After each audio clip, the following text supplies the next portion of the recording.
I love you हमार जान।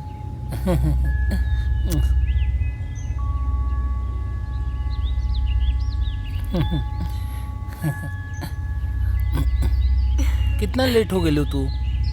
Sorry यार, रेडी होखत रहनी, यही से थोड़ा लेट हो गई नी। अच्छा ठीक बा, चला।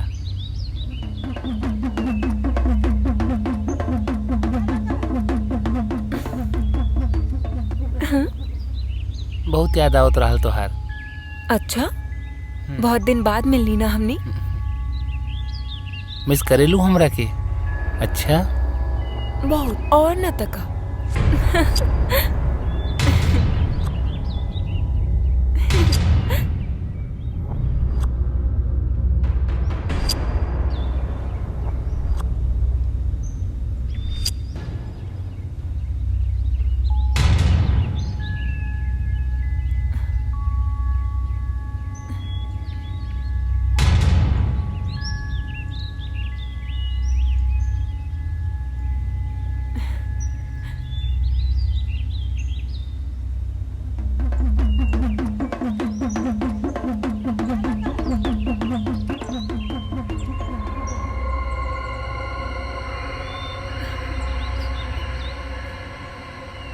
भीगे होठ तोहार, प्यासा दिल हमार।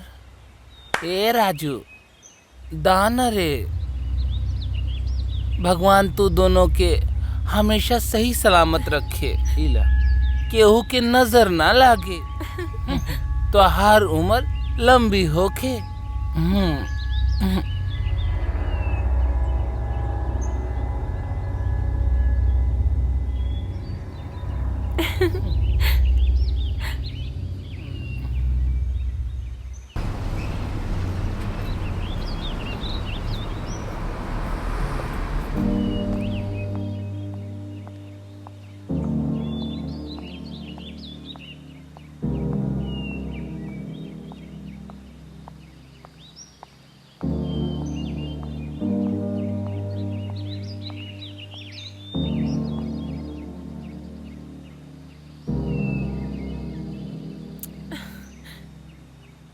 आज फिर से लेट हो गई।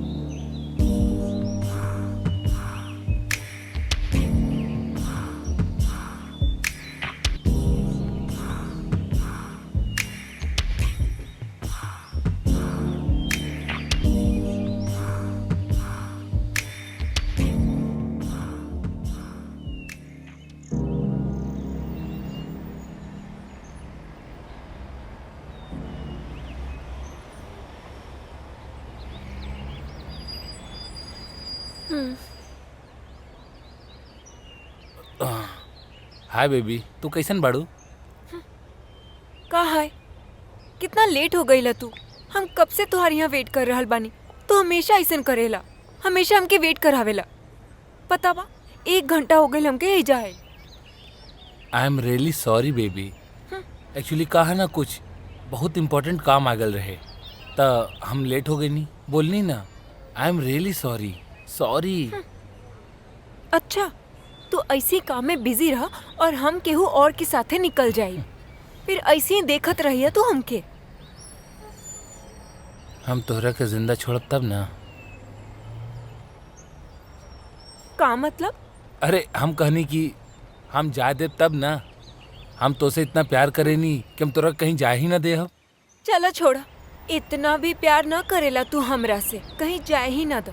देखी हो, एक दिन सच में हमके केहू और चुरा के ले जाई और तू ऐसे ही मुंह लटका के देखत रही हो।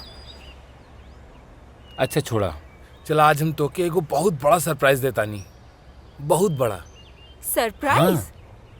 चला। वाह, लेकिन कहाँ जा रहल बानी हमने? अरे फिर उहे बात, तू सवाल बहुत करेलू। चला आवा।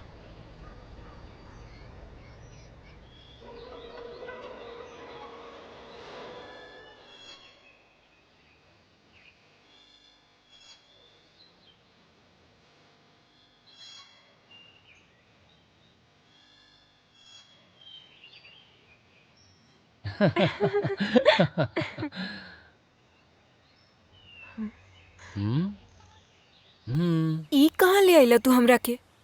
हाँ, ई है हमार घर। वाओ, एक तोहार घर है। हम्म। सो फाइनली आज तू हमके अपन घर लेके आ ही गईला। हाँ। नॉटी।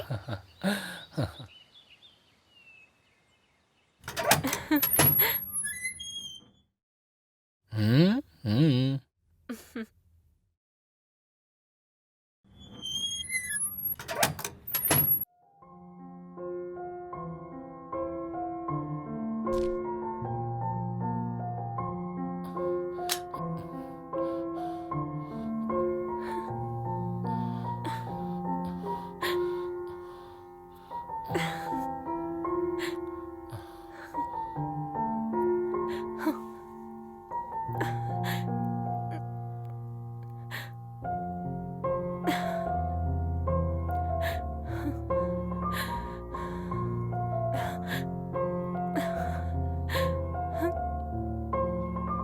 का बात है?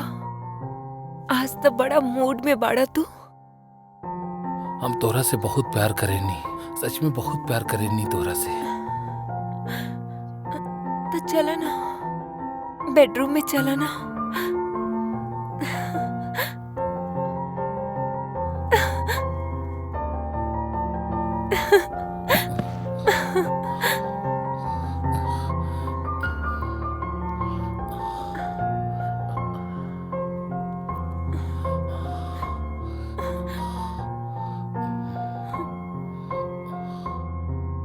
अब और न रहल जाई हमरा से।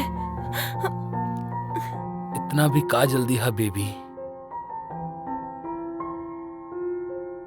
भीगा होठ तोहार